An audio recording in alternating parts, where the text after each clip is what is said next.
వీటికి తోడు అప్సరా చట్టం, ఏపీ స్టేట్ ఆక్వా డెవలప్మెంట్ అథారిటీని తీసుకొచ్చి దానికి ముఖ్యమంత్రి హోదాలో ముఖ్యమంత్రి దానికి చైర్మన్గా పెట్టి ప్రతి అడుగులోనూ కూడా రైతును చేపట్టుకొని నడిపించే విధంగా చర్యలు తీసుకుంటూ సిండికేట్ అనేది ఎక్కడ కూడా రైతును ద్రోహం చేసే విధంగా ఉండకూడదు అని చెప్పి కట్టడి చేసే కార్యక్రమాలు కూడా జరిగాయి.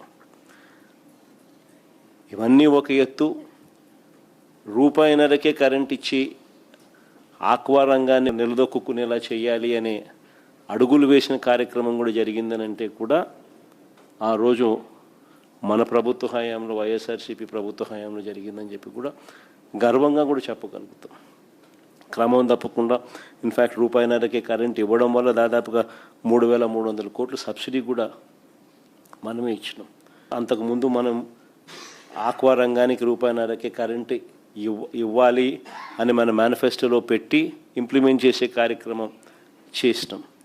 మనం చెప్పినాక చంద్రబాబు నాయుడు ఎన్నికలకు 6 నెలల ముందు ప్రజలను మళ్ళా మభ్యపెట్టేందుకు మోసం చేసేందుకు అప్పటిదాకా ₹3.85తో ఇచ్చిన కరెంటును ₹2 అని చెప్పి మనం చెప్పిన తర్వాత తీసుకొచ్చే కార్యక్రమం చేసి ఓ జీవో ఇచ్చాడు. కనీసం అక్కడ చిత్తశుద్ధి లేదు. జీవో ఇచ్చాడు కానీ ఆ 330 కోట్లు కూడా మళ్ళీ మన ప్రభుత్వం వచ్చిన తర్వాత మనం రిలీజ్ చేసినాం. ఈ మాదిరిగా చిత్తశుద్ధి లేకుండా చేసిన కార్యక్రమాలు అటువైపున, చిత్తశుద్ధితో చేసిన కార్యక్రమాల ఫలితం నిజంగా ఆక్వా రంగం నిలదొక్కుంది అని చెప్పడానికి ఎన్నెన్నో ఉదాహరణలు ఉన్నాయి.